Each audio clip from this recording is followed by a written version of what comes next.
Hello everybody, I am Santosh Panu and you are learning English with me. Okay, so let's get started. Last session में हम imperative sentences के कुछ example discuss कर रहे थे, जिसमें हमने ऑर्डर वाले कुछ सेंटेंसेस डिस्कस किए. आफ्टर दैट हमने रिक्वेस्ट वाले सेंस को डिस्कस किया. अब उसमें आगे बढ़ते हैं. देखो, मान लीजिए यहाँ पर एक सेंटेंस होता, डोंट टेल ए लाई. ठीक है, मैंने आपको कुछ कॉन्सेप्ट बताए थे बच्चों की. हेल्पिंग वर्ब से या वर्ब से जो शुरू होंगे वो हमारे कौन से होंगे? इंपेरेटिव सेंटेंसेस होंगे. तो अब अगर हम यहाँ पर देखें तो हमारे पास वर्ब भी गिवन है, ऑब्जेक्ट भी गिवन है. तो हमारे पास इसको चेंज करने के दो तरीके हैं. ठीक है, डोंट सेंटेंस में लगा है, इसका मतलब किसी चीज की मनाही की जा रही है. और मनाही अगर किसी सेंटेंस में की जाए तो दो तरीके हमारे पास होते हैं यहाँ पर. सबसे पहला पैटर्न हमारा रहेगा you are forbidden. You are forbidden.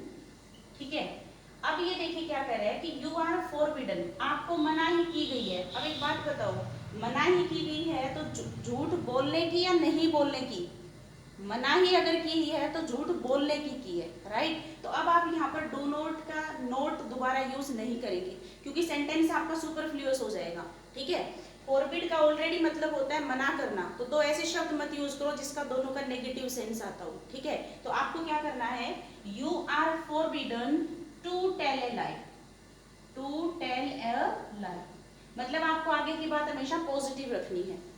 दूसरा तरीका क्या है कि ये बात मान लीजिए आपका टीचर, आपके पेरेंट्स या कोई भी कह रहा है तो वो सजेशन भी हो सकता है, एडवाइस भी हो सकता है. तो दूसरा पैटर्न हमारा क्या हो जाएगा, इसी को हम कैसे चेंज कर सकते हैं, यू आर एडवाइज्ड. बढ़ा कर कह रहा है तो हमें सलाह देगा, यू आर एडवाइज्ड. अब आगे यूज करेंगे आप not to tell a lie. Not to tell a लाई.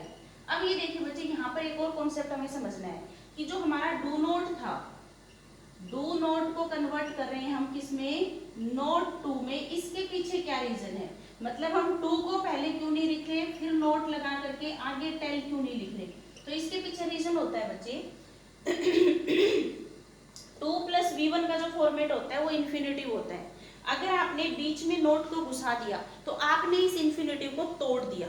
ठीक है, इसको इंग्लिश ग्रामर में स्प्लिट इन्फिनेटिव केयर के नाम से जाना जाता है कि आपका जो इन्फिनेटिव है वो कभी भी टूटना नहीं चाहिए. तो हम उसके लिए फिर क्या कर सकते हैं, नोट को अगर मैं यहाँ लिखती तो इन्फिनेटिव टूट जाता. तो मैं क्या करूँ, नोट को पहले लिख लूँ नोट, और अब मैं लिख दूँ to tell.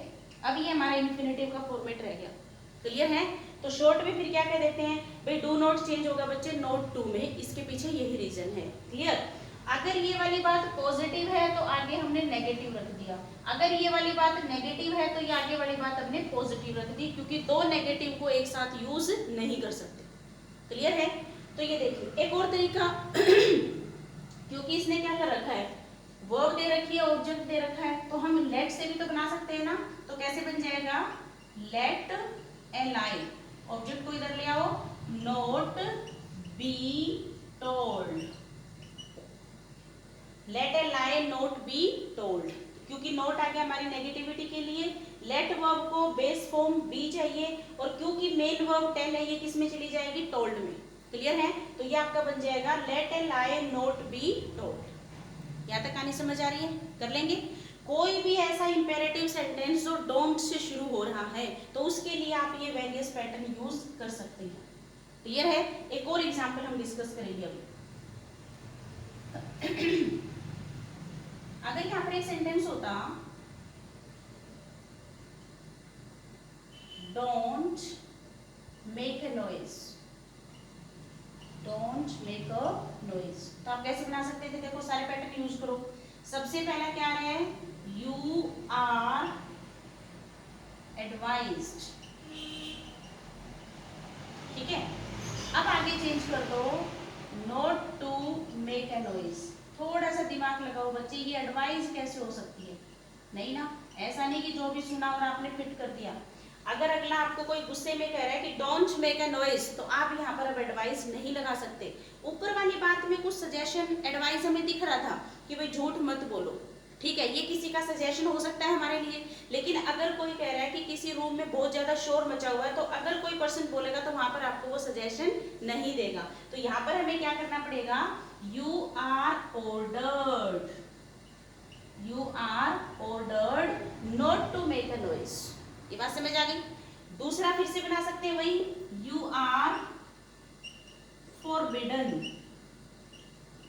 You are forbidden, negative sense आ गया है, to make a noise, to make a noise. यहाँ तक बात समझ आ रही है? यानी कि आप इनको इस पैटर्न में, मैंने क्या बोला था, सेंस जरूर समझना है कि जो बात बोली जा रही है वो ऑर्डर का भाव है, रिक्वेस्ट है, सजेशन है या प्रोहिबिशन है, जो भी गिवन है उसके हिसाब से हमें इसको चेक करना पड़ेगा। क्लियर है? एक और एग्जांपल बनाते हैं, और अगर इसको लेट से बनाना चाहो तो वो भी आप बना सकते हो। क्या बन जाएगा? Let a noise, let a noise be made, let a noise be made. ये भी आपका ठीक पैटर्न होगा, क्योंकि नॉन लिविंग चीजों के लिए आप लेट वाले को प्रेफर करते हो। यहाँ तक समझ आ गया? चलिए नेक्स्ट आ जाता है, एक और एग्जांपल और चेक कर लेते हैं इसी पैटर्न का। अगर यहाँ पर होता do not laugh at others, ऐसे लिख दिया हमने, ठीक है। तो अगर हम यहाँ पर देखेंगे तो अगर कोई पर्सन आपको कह रहा है कि भाई दूसरों पे मत हंसो, डोंट लाफ एट अदर्स, तो क्या ये सलाह नहीं हो सकती या सजेशन नहीं हो सकता? क्योंकि ये बात आप किसी को ऑर्डर के फॉर्म में नहीं कह सकते, ठीक है, ना ही आप किसी से रिक्वेस्ट कर रहे हो इसके लिए, ठीक है। तो आप इसको किस में कन्वर्ट कर देंगे? यू आर सजेस्टेड, या फिर इसी का लिख लेते हैं एडवाइज्ड, ठीक है। यू आर सजेस्टेड और एडवाइज्ड। अब क्योंकि यहां तक की बात हमारी पॉजिटिव चल रही है तो डू नॉट किस में चेंज हो जाएगा? Not to laugh at others, ठीक है। यहां तक बात समझ आ गई? अगर इसी का बनाओगे you are forbidden, you are forbidden, you are forbidden, ठीक है। अब यहाँ पर आपको लिखना पड़ेगा टू लाफ एट अदर्स, ठीक है। डू नॉट स्मोक हेयर, कोई भी एग्जांपल होगा जिसमें आप इसमें फिट करके कर सकते हो। क्लियर है? तो ये वाला पैटर्न आपको समझ आ रहा है? इसमें सिर्फ क्या दे रखा है, जो हमारा लॉजिक है वो क्या है कि डोंट से शुरू होने वाले हर इंपेरेटिव सेंटेंस को आप ऐसे चेंज कर सकते हैं। क्लियर है? चलिए आगे बढ़ते हैं। अगर कोई सेंटेंस हमारा लेट अस से शुरू हो जाता है तो क्या करेंगे? ठीक है, लेट अस जब हम बोलते हैं तो हम किस पैटर्न में बोलते हैं कि भाई आओ मिलके ये काम करें, यानी कि वो सजेशन का भाव होता है। जब आप कुछ दोस्त मिल करके कोई सलाह मशविरा करते हो कि भाई चलो मूवी देखने चले, चलो घूमने चले, ठीक है, चलो एक ब्रेक लेते हैं, इस टाइप से जो सेंटेंस आप बोलते हो तो उनमें ऑलरेडी क्या होता है, ये सेंटेंस हमेशा लेट अस से शुरू होते हैं, क्योंकि अस में छुपा हुआ हमारा क्या है? वी। और वी की जब हम बात करेंगे तो वी कौन लोग होते हैं? जब स्पीकर और लिसनर दोनों इसमें शामिल होते हैं, ठीक है। तो अगर हम यहाँ पर बात करें, मान लीजिए एक सेंटेंस लिखा लेट अस प्ले टुगेदर, आओ खेलें, तो ऐसे सेंस में जब आप यूज करोगे तो कैसे इसको चेंज करोगे? इसमें जो सिंपल पैटर्न जब हम यूज करते हैं तो क्या तरीका बन जाता है, देखो कि ये सजेशन का भाव है तो आप इसको इट से शुरू कर दो, it is suggested, it is suggested to play together, to play together, ठीक है। सजेशन के भाव के लिए हम शुड का भी यूज कर सकते हैं, ठीक है। इट इज सजेस्टेड, और सजेस्टेड अगर आपने लिख दिया तो वहां पर हमारा क्या हो जाएगा, आगे का जो फॉर्म रहेगा वो टू प्ले टुगेदर हो जाएगा। या फिर सिंपल शब्दों में अगर हम इसका बनाएंगे तो we should play together, play together. लेकिन प्रेफरेंस हमें किसको देके आना है, क्योंकि बी के फॉर्म के बाद जब मेन वर्ब अपनी थर्ड फॉर्म में जाती है अकॉर्डिंग टू द सेंस, तो वही आपका सही तरीका होता है लिखने का। और सजेशन का भाव है तो आप शुड से भी सजेशन दे सकते हो, या फिर सजेस्ट वर्ब भी तो यूज कर सकते हो। तो इसीलिए आपको एक्टिव से पैसिव बनाते हुए ये वाला पैटर्न फॉलो करना है। क्लियर है? अगर यहाँ पर एक सेंटेंस होता let us go to the market, आओ मार्केट चलें, तो आप इसको कैसे बना लोगे?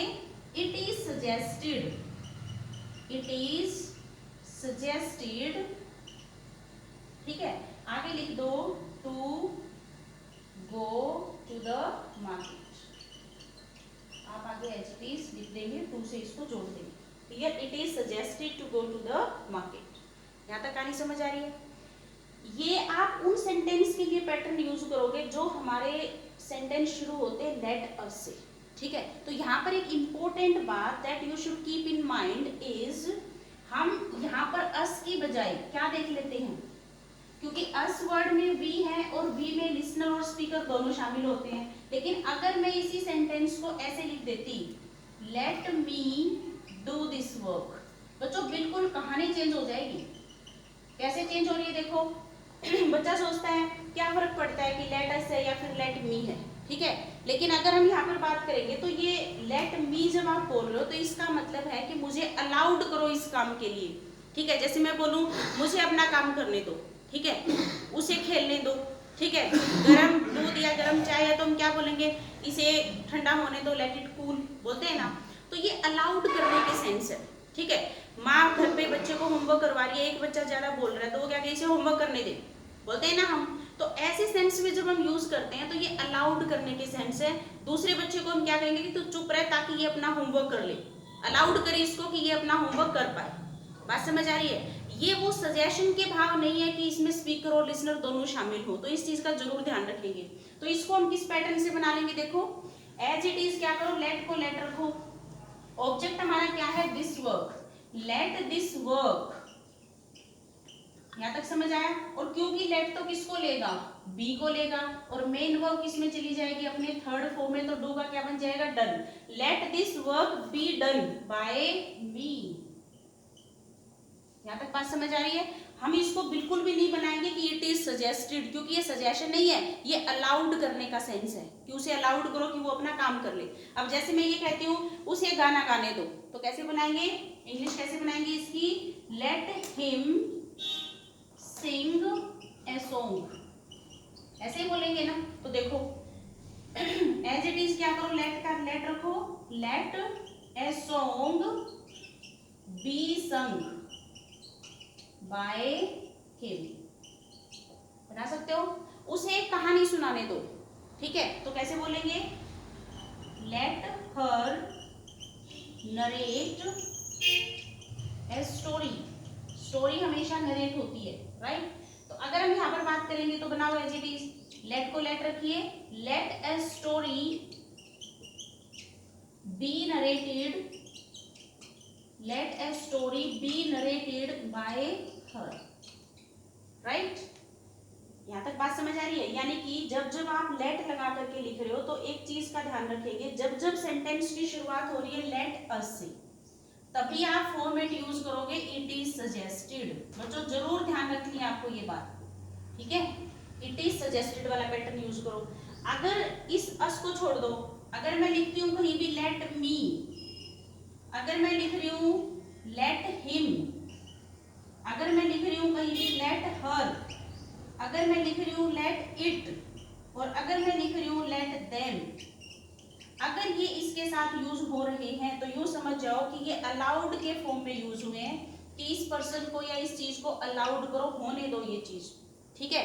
जैसे अभी मैं एग्जांपल बता रही थी कि मम्मा दो बच्चों को होमवर्क करवा रही है, एक बीच में उसके पेंसिल लगा रहा है, कभी कुछ छेड़ रहा है, तो वो क्या बोलेगी, इसे होमवर्क करने दे, मतलब आप शांत रहो, चुप रहो, इसे डिस्टर्ब मत करो, इसे होमवर्क करने दो। तो वहां पर हम क्या बोलेंगे, let him do his work, ऐसे बोलना पड़ेगा ना। तो इसी पैटर्न से आप इसको बनाएंगे, क्योंकि ये अलाउड करने का सेंस है। तो कभी भी कंफ्यूज नहीं होना इस पैटर्न में, लेट अस अगर लगाओगे तभी सजेस्टेड वाला फॉर्म बनाना है, ठीक है। अगर इनके अलावा ये वाले फॉर्म कहीं भी होंगे तो अलाउड करने का सेंस होगा वो। क्लियर है? मैं मिलूंगी आपको नेक्स्ट सेशन में, till then you take care.